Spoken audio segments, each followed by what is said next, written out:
Well, Pete Walker's book is the Bible for me on this one. Over the years, I think I've sent quite a few people across to him to go get that book.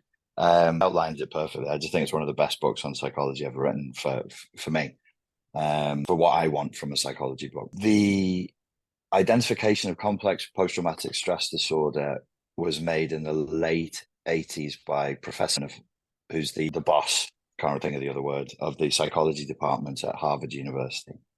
And she was observing the cluster of symptoms between children who were raised in adverse conditions and combat veterans, and she could see a crossover.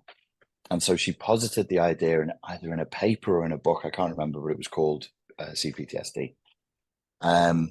And she was saying that there's PTSD, like broadly speaking, if I'm painting broad brushstrokes, we can say that PTSD typically is rooted in singular incidents where it's highly likely that you'll remember visually, auditorily, physically, olfactorily what you saw, tasted, smelled, heard, and felt physically with your body around a particular incident. And therefore, the triggers for those incidents will be specifiable and external. A piece of music, a particular color, the smell of something will trigger you back into that experience that has a particular cluster of emotions. So that induces a flashback. Flashback is a term that came from, I think it came from LSD use before it came from the Vietnam War. So people would start, their brains would start firing off the experience of psychedelics again, and they'd go into an acid flashback.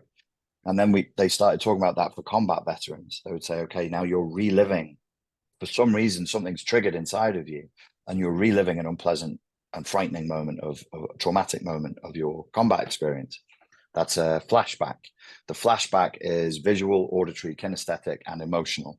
And it's usually a predictable set of emotions that is associated with how you felt at the time of the incident or incidents. If you felt impotent and frightened and, I don't know, full of despair, then when you're triggered into that flashback, you're probably going to feel the same way. Okay. With complex post-traumatic stress disorder, the triggers and the symptoms and the pathology itself, like where this came from, is complex.